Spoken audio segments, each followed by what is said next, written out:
kemarin kita sudah membahas tentang ini ya kan, faktor dari demografi ya. Faktor dari demografi itu ada secara alami sama non alami. Kalau alami itu ya pasti kematian sama kelahiran itu alami, nggak bisa dibuat-buat oleh manusia ya kan. Tuh, tapi kalau non alami itu contohnya adalah migrasi, perpindahan penduduk satu tempat ke tempat yang lain, bisa dari kota ke desa, desa ke kota, ya kan? Atau dari satu pulau ke pulau yang lain. Gitu, migrasi, emigrasi, dan lain sebagainya. Tuh, itu kemarin. Nah, hari ini kita akan membahas tentang yang namanya tadi pertumbuhan penduduk secara alami, ya kan? Yang dinamakan dengan natalitas. Apa sih natalitas itu? Natalitas itu kelahiran, teman-teman, ya. Kelahiran. Bu, bedanya sama yang tadi natalitas sama fertilitas apa? Kalau fertilitas itu kesuburan, tapi kalau natalitas itu kelahirannya, angka kelahirannya itu berapa? Gitu. Nah, ini dijelasin ya, angka kelahiran di suatu tempat itu berapa pada periode tertentu kayak gitu. Nah, kalau apa aja sih faktor yang mendukung adanya natalitas? Kenapa sih gampangnya gini? Kenapa sih natalitas itu kok banyak gitu? Ya kan? Karena yang pertama ada nikah muda. Nah, kalau orang zaman dulu ya kan masih sering banget ya. Apalagi sekarang ini juga masih banyak sebenarnya kayak di desa-desa itu menikah saat usianya masih muda. 17 tahun sudah menikah, ya enggak sih? Terus usia 19 itu udah menikah, 20 udah menikah, itu banyak teman-teman. Nah, ini nih menjadi faktor pendukung dari kelahiran gitu. Kalau kalian nikahnya muda, otomatis kan kalian bisa lebih cepat punya anak, iya nggak sih? Ya. Gitu. Lalu ada tingkat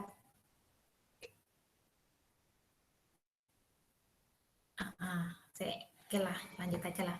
Lalu ada tingkat kesehatan, ya kan? Semakin bagus tingkat kesehatan suatu negara, ya kan, atau suatu daerah, nah ini bisa menjadi suatu pendukung adanya kelahiran bayi selamat, kayak gitu. Jadi nggak cuma di kandungan aja gitu loh, nggak sampai cuma di dalam kandungan aja gitu, tapi bayinya sampai lahir, sampai tumbuh, sampai berkembang kayak gitu.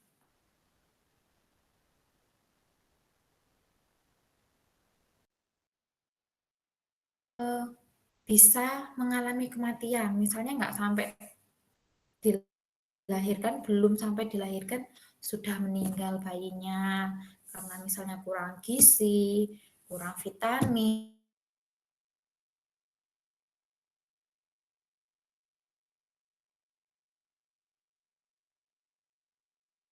informasi penting mengenai kandungannya ya kan. Makanya kenapa kalau ibu hamil ya kan di usia-usia tertentu itu kayak wajib harus memeriksakan secara rutin kayak gitu kandungannya ke dokter kayak gitu. Supaya apa? Atau bidan ya, supaya kita juga bisa tahu kondisi anak yang ada di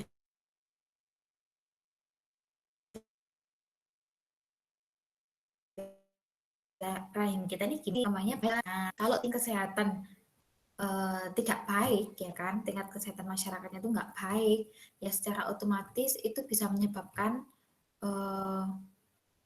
antinatalitas atau itu faktor penghambat yang namanya kelahiran. Jadi bisa meninggal atau ya anaknya bisa meninggal dan lain sebagainya gitu. Atau tidak bisa hamil kayak gitu mungkin.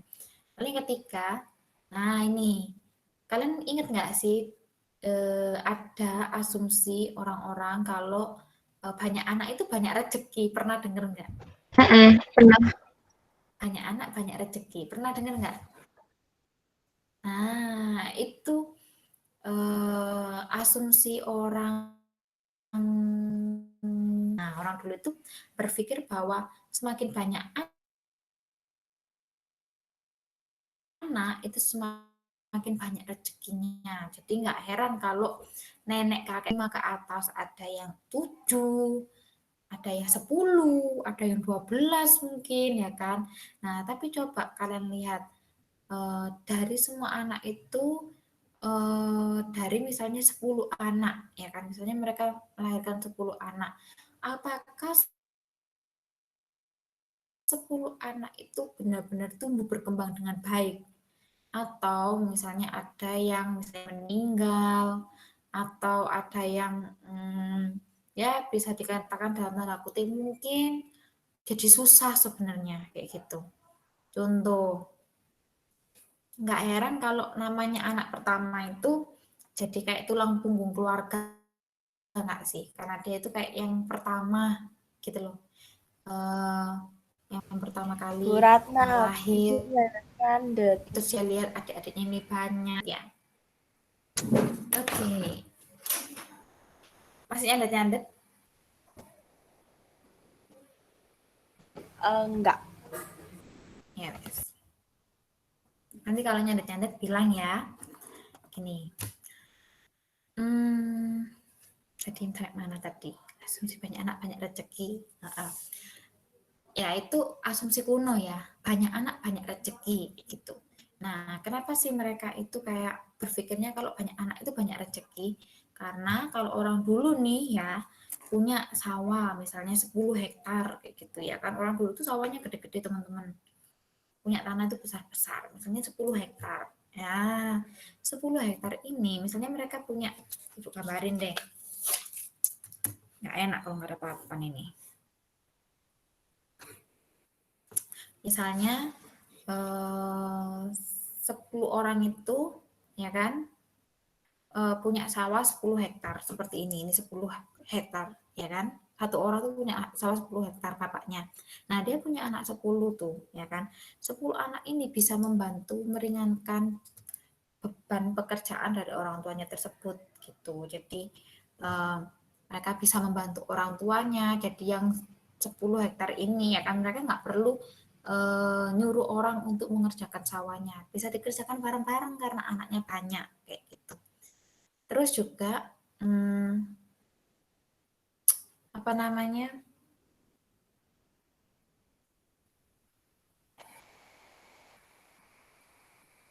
Tapi kalau zaman sekarang teman-teman asumsi ini udah nggak berlaku. Kenapa? Karena ternyata banyak anak itu sebenarnya nggak banyak rezeki juga gitu ya kan?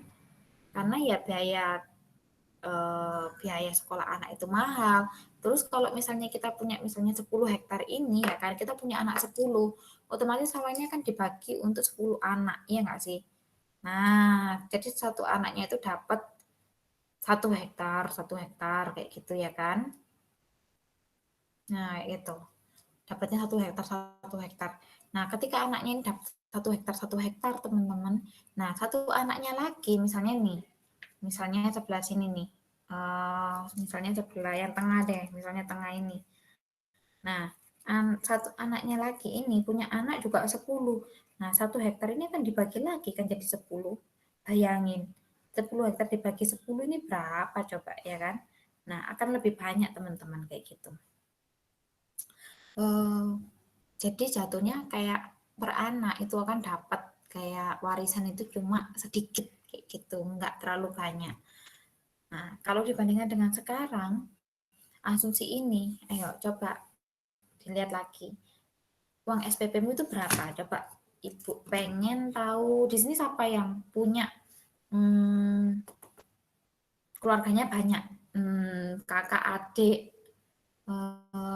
yang kakak adiknya itu mungkin jumlah kalian tuh bersaudara sampai 4 atau 5 orang. Siapa? Ada nggak? Ibu pengen tahu. Ibu pengen tahu nih, ada nggak?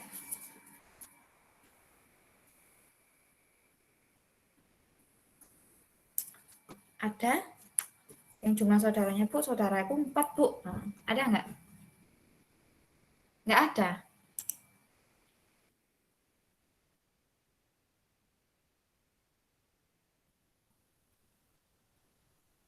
Jawab ya yang saudaranya banyak ini ya. Agnes, kamu berapa bersaudara Agnes?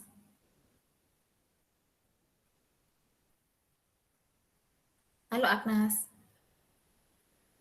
Iya, Bu. Gak ada suaranya. Kamu berapa bersaudara? Berdua sama Koko. Oh, berdua aja. Ya nggak apa-apa wes. Kita coba yang berdua ya. Berarti kamu anak terakhir ya Agnes ya. Iya, Kokomu masih SMA atau udah kuliah? kuliah Kuliah. Kuliah di mana Agnes?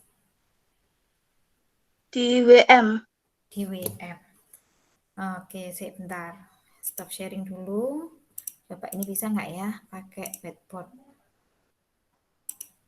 Kita coba-coba.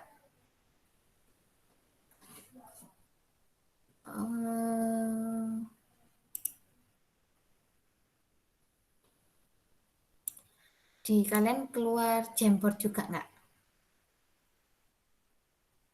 Keluar Jamboardnya? Iya, ada linknya, Bu. Nah, kalian bisa buka linknya itu juga. Gitu. Tapi kalau kalian nggak mau buka, kalian bisa lihat juga di punya ibu. Bentar. Listen. Mana tadi? Jamboardku mana ya? Hilang. Hilang ya jamboardnya. Oke, coba tak kirim lagi ya. Mana tadi Jamboard? Open a jam. Oh, ini bisa. Oke. Nah, kalian di layar juga bisa lihat ada Google Jamboard juga ya. Nah, Ibu mau kasih gambaran nih ke kalian.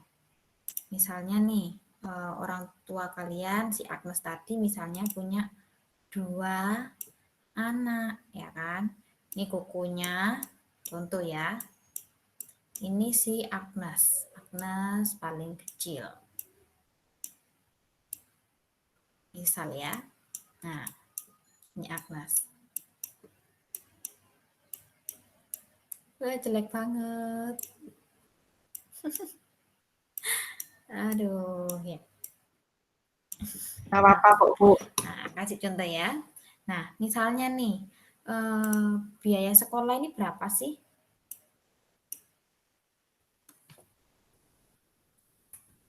Sekolah kukumu berapa bayarnya Agnes?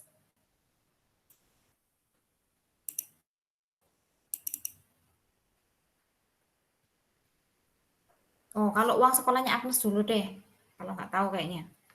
Berapa Agnes? Kira-kira Agnes. Uang sekolahmu berapa Agnes? Mana ini Agnes? Hilang ini. Halo Agnes. Halo. Uang Iya, iya, sekolahmu Bu. berapa Agnes?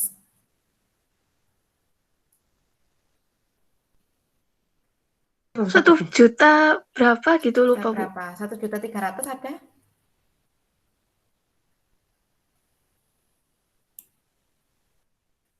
Gak tahu, Bu, lupa. 1 juta Ya berapa gitu. wes, kita buletin 1.300.000 ya teman-teman. Coba. Ini uang sekolahnya Agnes saja udah 1.300.000, ya kan?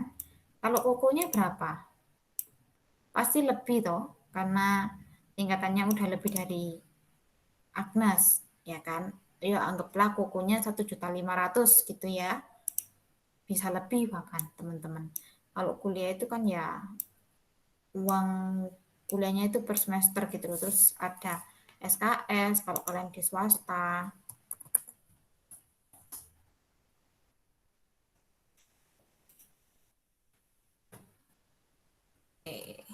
Sekolah. Nah, kalau ini punya koko, sekolahnya misalnya 1.500.000. Ini kita ngitung per bulan. Ya kan? Nah, Agnes butuh makan nggak Agnes? Agnes, Halo, Agnes butuh makan nggak? Iya, Bu. Butuh ya. Satu hari orang makan itu 3 kali, ya kan? Coba kalau 3 kali, anggaplah kau makan, ya paling murah berapa ya sekarang paling murah? 15.000 ya? Misal. Makan. 15.000 kali 30 berapa ya teman-teman? Berapa?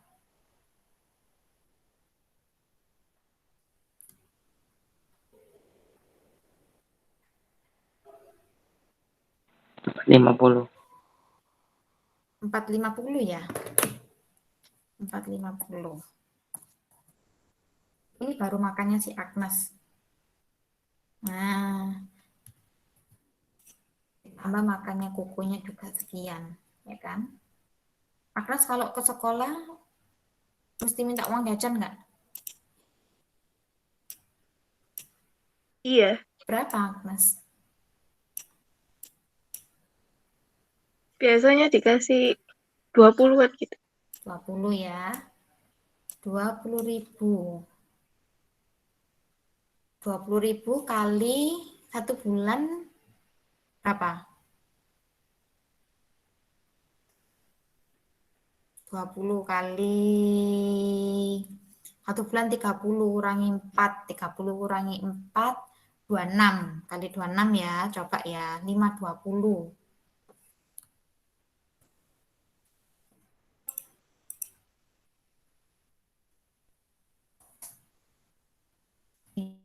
20.000. Terus pokoknya, nah biasanya kalau pokoknya ini pasti lebih gede ya kan, kita beratin aja 600 gitu ya kan. Nah teman-teman, ini tuh kayak mutlak harus ada nggak sih? Kalian tuh butuh sekolah, butuh makan ya kan? Ketika makan butuh uang saku ya kan? Kalau kalian nggak dikasih uang saku ya pasti kalian kayak kesel gitu ya kan? Nah ini coba kalian hitung pengeluarannya cuma 2 anak aja lo berapa ya kan? 1.500.000 ditambah 450 ditambah 600, pokoknya aja udah 2 juta teman-teman. Udah 2 juta. 2.550.000. Ini kasar ya. Ini belum kalau kamu sakit dan lain-lain. Apalagi sekarang kamu pasti juga orang itu nggak cuma sakit ya. Orang tuh juga butuh misalnya kayak jalan-jalan. Kamu butuh sepatu baru, baju baru, ya nggak sih? Nah, ini contoh. Agnes 1.300.000 tambah 450 tambah 520. 2.270.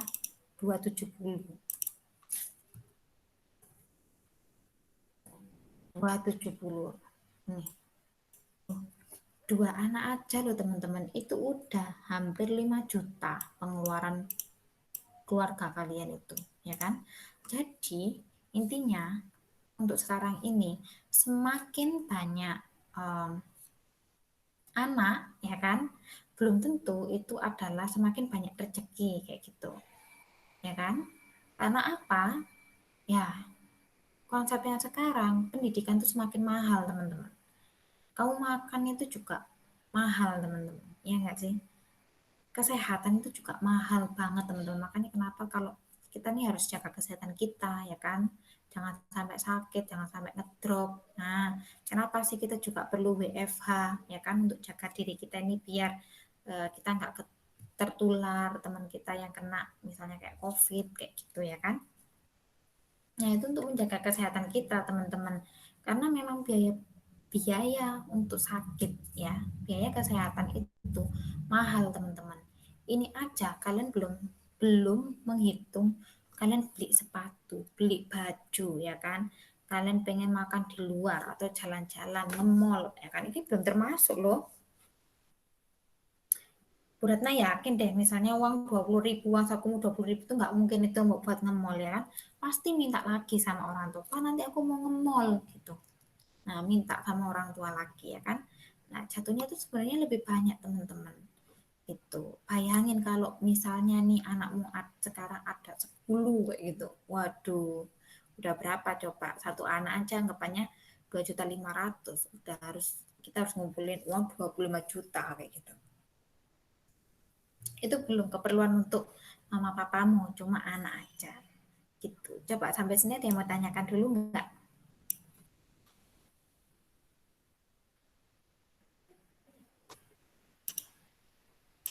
Sampai sini ada yang mau tanyakan? Nah, Enggak, jadi Bu. oke, asumsi banyak anak banyak rezeki ini menjadikan atau menjadi faktor pendukung dari banyaknya kelahiran teman-teman. Tuh. Tapi ini zaman dulu ya. Lalu kebutuhan tenaga kerja teman-teman. Nah, kebutuhan tenaga kerja ini juga menjadi faktor pendukung kelahiran. Makanya kenapa di beberapa negara maju yang jumlah penduduknya terbatas ya teman-teman, mereka akan kayak mendukung banget kalian untuk memiliki anak banyak kayak gitu.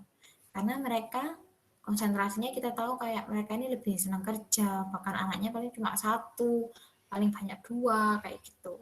Bahkan ketika kayak misalnya kalian hamil ya kan, kalau di negara maju yang jumlah penduduknya sedikit, biasanya kalian tuh akan kayak vitamin itu dikasih sama pemerintah. Terus kebutuhan kalian juga akan dicukupin sama pemerintah kayak gitu. Udah ditanggung semua lah biaya kelahiran dan lain-lain. Berbeda sama negara-negara yang jumlah penduduknya udah banyak kayak Indonesia dan lain-lain, itu udah nggak ditanggung kayak gitu. Nah, pronatalitas yang mendukung yang menjadi faktor pendukung adanya kelahiran juga adalah kebutuhan dari tenaga kerja, ya kan? Kalau kita ngomongin tenaga kerja aja ya kan, tenaga kerja itu jangan dipikir cuma orang-orang yang kayak kerja di kantoran ya kan, cuma orang-orang yang banyak bekerja di industri ya kan. Tenaga kerja itu banyak sektornya teman-teman. Bahkan misalnya contoh nih,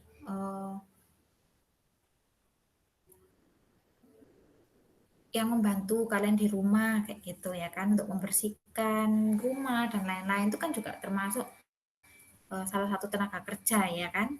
Bahkan mungkin pekerjaan seperti itu tuh kadang nggak bisa dengan menggunakan mesin atau robot gitu ya kan. Beda dengan kayak misalnya pabrik kayak gitu. Nah, mereka mau mengurangi eh, jumlah apa ini pekerjanya dan menggunakan mesin. Nah, tapi mereka juga butuh tenaga kerja ya kan. Nggak semuanya 100% harus mesin dengan menggunakan mesin. Beratnya pernah kalau kalian pernah lihat YouTuber namanya Hansol, pernah nggak Hansol?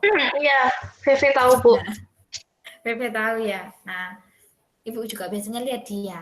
Kalau kalian lihat di situ dia itu pernah eh, ngopi, sorry bukan makan tapi dia ngopi. Dia ngopi di salah satu kafe yang eh, kafenya ini yang layani robot kayak gitu. Pokoknya full robot kayak gitu loh. Dari mulai dia milih makanan ya kan, terus yang membuatkan itu robot ya kan, terus yang nganter robot. Tapi ternyata di balik robot-robot itu juga itu ada manusianya teman-teman, kayak yang maintenance si robot. Terus habis gitu kalau misalnya bahan-bahan buat kopi ini habis, nah itu manusia yang menyediakan teman-teman. Jadi si robot itu tinggal ngebuat, nge-shake kayak gitu ya kopinya, sama nganterin kopinya kayak gitu. Itu si robotnya. Nah, cuma manusianya itu juga dibutuhkan gitu ya. Ini kebutuhan tenaga kerja itu penting banget sebenarnya manusia di dalam sebagai tenaga kerja itu. Nggak bisa kita menggantikan semuanya full robotik ya. Nggak bisa. Pasti ada sisi di mana manusia itu juga akan bekerja gitu. Di belakang robot itu. Lalu yang kelima, kurangnya informasi tentang pentingnya program keluarga berencana. Ya kan? Kita tahu KP itu untuk supaya anaknya nggak terlalu banyak kan. Nah, ternyata ada beberapa orang yang kurang informasi tentang kakak itu lebih terpelosok atau lebih terpencil ya kan, ada di pedalaman-pedalaman. Nah, mereka ini kurang kurang informasi tentang adanya keluarga berencana, dampaknya apa sih kayak gitu. Eh, kelebihan kekurangannya KB ini apa aja kayak gitu, mereka nggak dapet kayak gitu. Pendidikan tentang keluarga berencana ini mereka tidak mendapatkan, itu ada di wilayah-wilayah terpencil ya. Lalu yang keenam, yang menjadi faktor pendukung kelahiran atau pronatalitas adalah ingin dapat anak laki-laki. Nah, pernah dengar nggak? Ada beberapa Pernah. suku, ya kan? Ada beberapa mungkin ras atau golongan tertentu yang dia ini ingin mendapatkan anak laki-laki. Kalau nggak ada anak laki-laki, udah keluarganya nggak akan kayak sampai situ aja gitu loh, penerusnya akan diteruskan oleh uh, suku yang lain kayak gitu. Kalau di Indonesia salah satunya itu Batak ya, Batak kayak gitu. Yang punya marga-marga lah intinya. Mungkin ya yang punya marga kayak gitu. Nah, kalau misalnya nih dia anaknya uh, cewek semua, udah 5 cewek semua kayak gitu ya kan, nggak ada laki-lakinya. Nah, udah keturunannya dia cuma sampai di situ gitu. Tapi kalau misalnya dia dia hamil lagi dan dapat anak keenam itu laki-laki, nah dia seneng ini udah sampai anak laki-laki aja kayak gitu, udah dapat penerus, jadi nama marganya ini tetap ada kayak gitu. Itu teman-teman, karena nanti biasanya kalau marga itu akan ikut suaminya gitu. Itu namanya patrilineal ya, itu kalian menganut patrilineal. Jadi garis keturunannya itu berdasarkan ngikut garis keturunan ayah, sorry. Kalau patrilineal itu mengikuti garis keturunan ayah. Tapi kalau mengikuti garis keturunan eh, ibu, ya kan? Jadi marganya menggunakan misalnya marganya ibu kayak gitu. Nah, itu namanya matrilineal. Ada nggak sih matrilineal sebenarnya? Ada nggak matrilineal?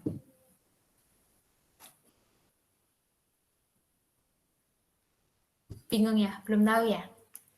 Ada teman-teman yang menggunakan matrilineal itu ada. Di Indonesia ini ada. Salah satunya yang di Kalimantan ini suku apa sih namanya ya? Kalimantan ini terkenalnya. Ya, aku lupa. Pokoknya yang di Kalimantan dia.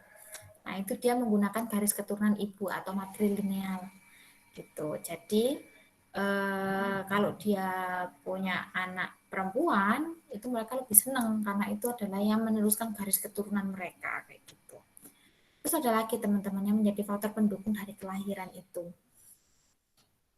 Eh, adanya hmm, adanya kayak larangan untuk mengikuti seperti program KB kayak gitu. Jadi ada beberapa mungkin kalau di luar itu kalian menemukan pandangan-pandangan yang orang-orang tersebut itu nggak percaya adanya KB kayak gitu. Ya tidak mengikuti KB karena itu mungkin dilarang dengan golongan tertentu seperti itu. Nah, itu juga menjadi faktor pendukung banyaknya kelahiran teman-teman kayak gitu. Jadi mereka nggak boleh KB, nggak boleh menggunakan misalnya KB suntik, KB apa menggunakan pil itu nggak boleh semuanya. Jadi kalau misalnya mereka punya anak ya harus dilahirkan, itu namanya rezeki kayak gitu, itu ada gitu. Itu yang menyebabkan kelahiran ini banyak. Nah, tapi juga ada faktor penghambat adanya kelahiran. Namanya tadi apa? Antinatalitas ya. Ini faktor penghambat dari kelahiran. Anti, kalau anti sama natalitas namanya menghambat. Tapi kalau pro kalian sama natalitas berarti faktor apa tadi?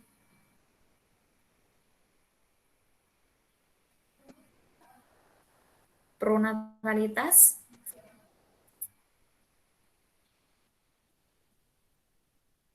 faktor pendorong kelahiran. Nah, kalau penghambat ini ada apa? Ada apa aja? Misalnya pelaksanaan program KB. Kalau orang tua kalian mengikuti KB, nah berarti ini menghambat adanya banyak anak gitu. Terus ada asumsi bahwa anak sebagai beban keluarga ya, dalam tanda kutip ya ini ya. Jadi yang seperti Ibu katakan tadi, maksudnya bukan kamu nih, aku ternyata sebagai beban ya di keluarga aku, bukan kayak gitu ya. Tapi beban keluarga ini ya maksudnya tadi banyak anak itu kalau zaman modern ini cenderung banyak biaya yang perlu dikeluarkan gitu. Nggak boleh kalau kita misalnya kita udah komitmen punya anak ya kan, terus kita nggak ngasih dia makan kan nggak boleh dong. Kita nggak memberikan pendidikan yang layak sama anak tersebut kan nggak boleh. Kalau anaknya sakit kita nggak bawa ke rumah sakit, ya udah dibiarin aja di rumah kan juga nggak kayak gitu orang tua ya kan. Nah, karena ya orang tua ini harus lah ya kalau sakit jadi bawa ke rumah sakit, jadi dikasih makan ya kan, dikasih uang saku, kalian diberikan pendidikan yang terbaik kayak gitu. Nah ya ini jadi asumsinya dalam tanda kutip bahwa anak adalah sebagai beban keluarga. Jadi kalau orang zaman sekarang kalau akan berpikir 2 kali untuk memiliki banyak anak gitu. Paling 2 ya 2 lah cukup kayak gitu. 2 anak cukup gitu. Ya. Lalu 3, pembatasan tunjangan anak dari tempat kerja orang tua. Nah, anak itu di beberapa tempat kerja ada tunjangannya teman-teman. Tunjangan mungkin kesehatan salah satunya, ya kan? Tunjangan kesehatan. Kalau yang pernah Ibu tahu di SCP juga ada kayaknya. Masanya Ibu belum punya anak sih. Kayak ini di SCP itu ada, tapi harus kayak laki-laki gitu loh teman-teman. Jadi kalau misalnya guru laki-laki ya kan, nah guru laki-laki itu dia udah berkeluarga, terus asuransi kesehatannya ini akan kayak menjamin istri ya kan, istri dan 2 anaknya kayak gitu. Tapi kalau anaknya 3 gimana? Ya yang ketiga ini udah nggak menjadi jaminan dari asuransi tersebut, jadi kayak harus dibayar secara kayak tunai itu contohnya. Lalu juga PNS itu juga kayak gitu teman-teman. Jadi mereka ada tunjangan untuk anak. Jadi kalau orang tuanya kalian PNS ya, ada yang PNS di sini. Nah itu biasanya dapat teman-teman. Misalnya kayak tunjangan tunjangan kesehatan itu pasti dapat. Lalu tunjangan pendidikan untuk anaknya itu juga dapat teman-teman. Jadi jangan heran misalnya nih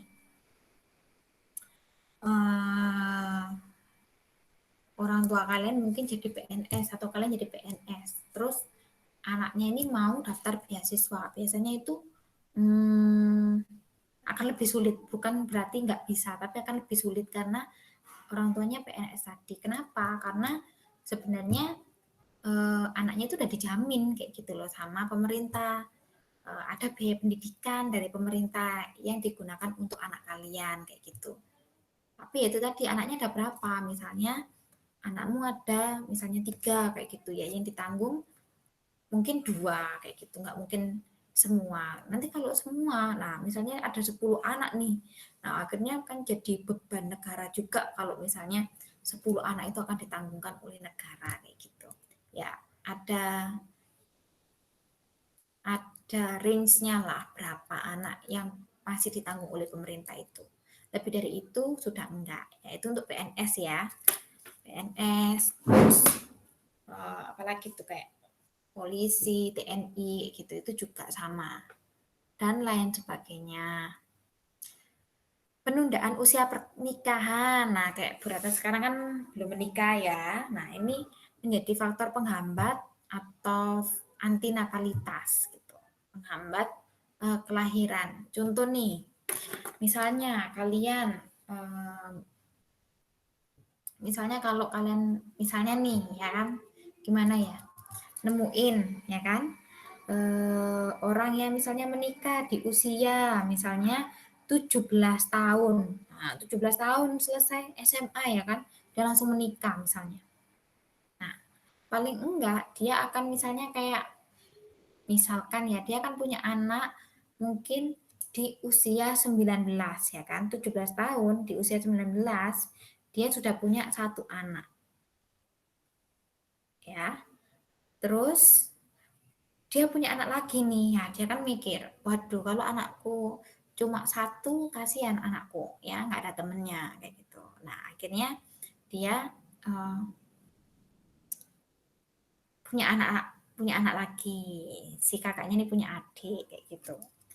Anak kedua misalnya tadi kan usia 19 tahun, anak pertama ya kan. Nah, anak kedua misalnya di usia 21 tahun kayak gitu. Nah, sedangkan kalau kalian bandingkan misalnya dengan ibu yang misalnya belum menikah di usia 21 tahun dengan tadi yang menikah dan punya dua anak ya kan.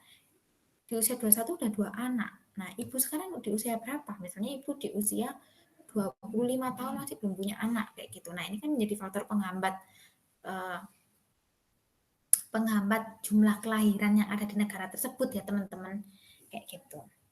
Jadi kalau misalnya ini terus-terusan punya anak sampai misalnya usianya sama dengan ibu 25, kira-kira berapa anak kayak gitu. Misalnya jadinya 3 atau 4 anak. Nah, dia aja yang di usia misalnya 25, misalnya sama dengan Bu Ratna, mungkin dia udah punya 3 anak, tapi Bu Ratna masih belum kayak gitu. Nah, itu juga menjadi ini faktor penghambat kelahiran. Tuh. Ada yang mau tanyakan dulu sampai sini?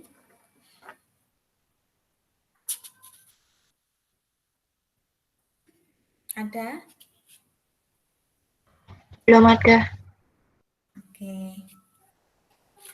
Nah, teman-teman, di bawah ini kan ada angka kelahiran diklasifikasikan. Nah, ini teman-teman, ini untuk menghitung nanti, ya, untuk menghitung laju pertumbuhan penduduk, kayak gitu. Ada angka kelahiran kasar, angka kelahiran umum, angka kelahiran menurut kelompok usia tertentu. Nah, ini.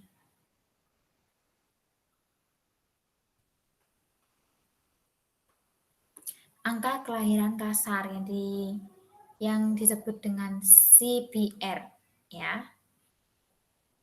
CBR. Rumusnya apa? B itu jumlah bayi yang hidup pada tahun tertentu itu berapa sih?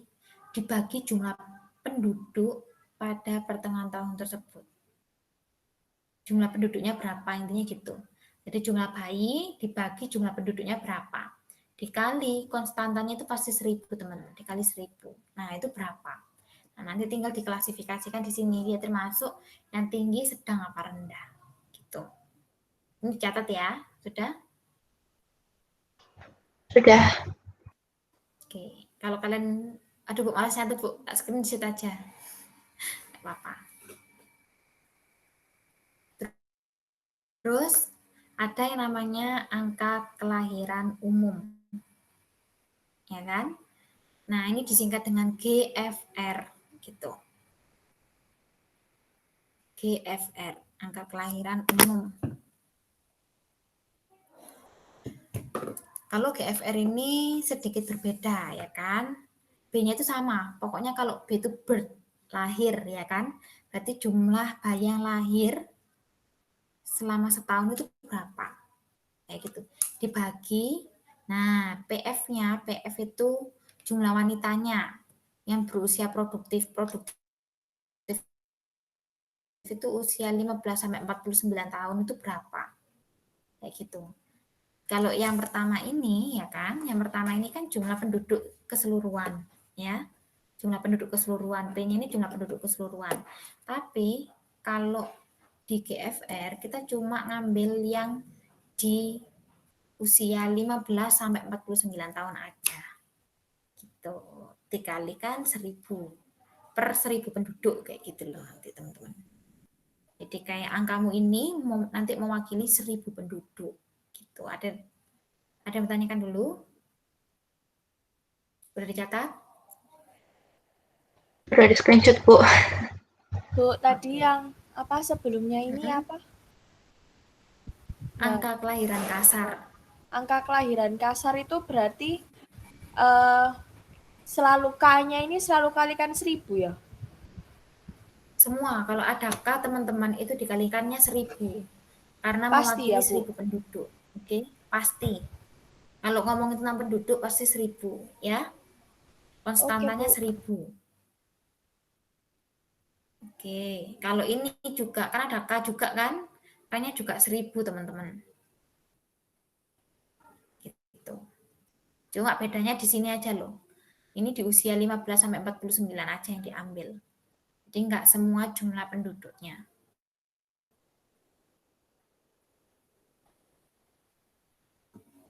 Nah, sekarang angka kelahiran menurut kelompok usia tertentu, ya kan? Biasanya disebut dengan ASBR. Itu. X-nya ini yang di depan ini tahun biasanya teman-teman. Jadi misalnya kita mau cari ASBR tahun 2016 kayak gitu. Jadi ASBR bawahnya itu 2016 kayak gitu. B-nya itu ditulis B 2016 kayak gitu sih. Nah, B itu tetap ya jadi jumlah kelahiran itu pada kelompok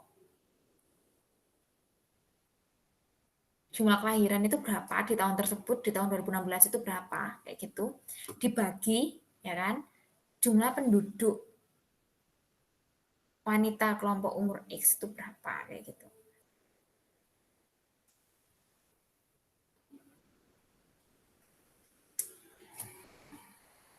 Oke, Bu kasih contoh deh. Salah.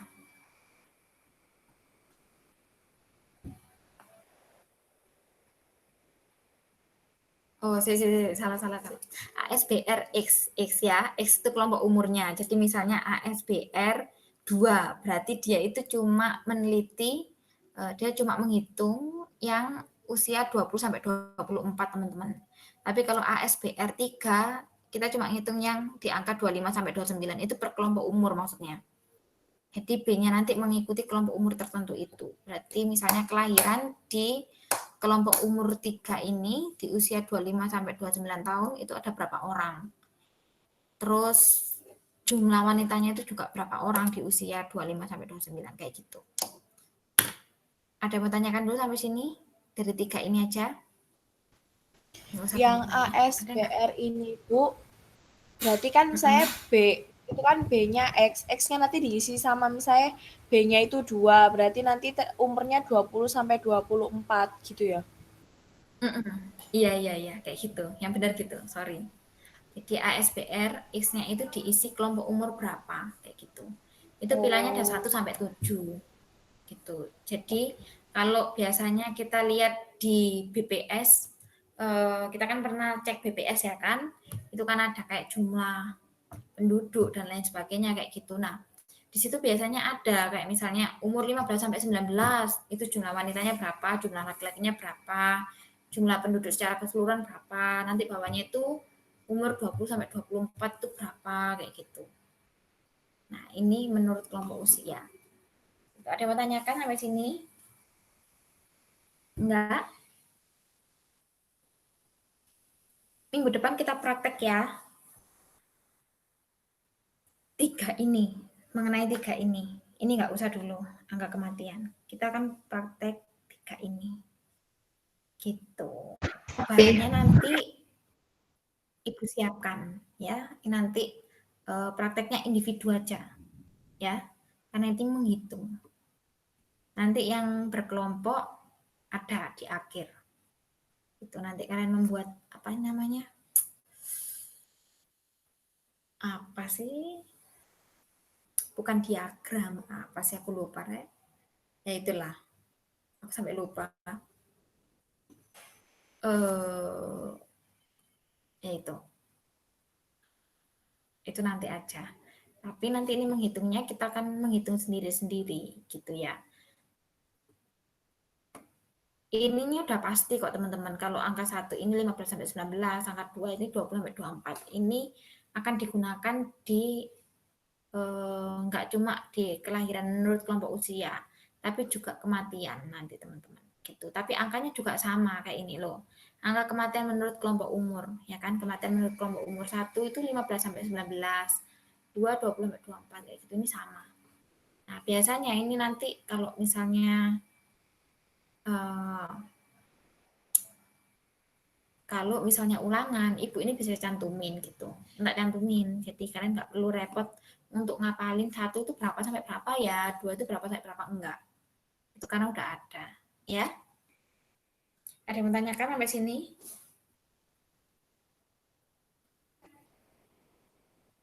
Ada?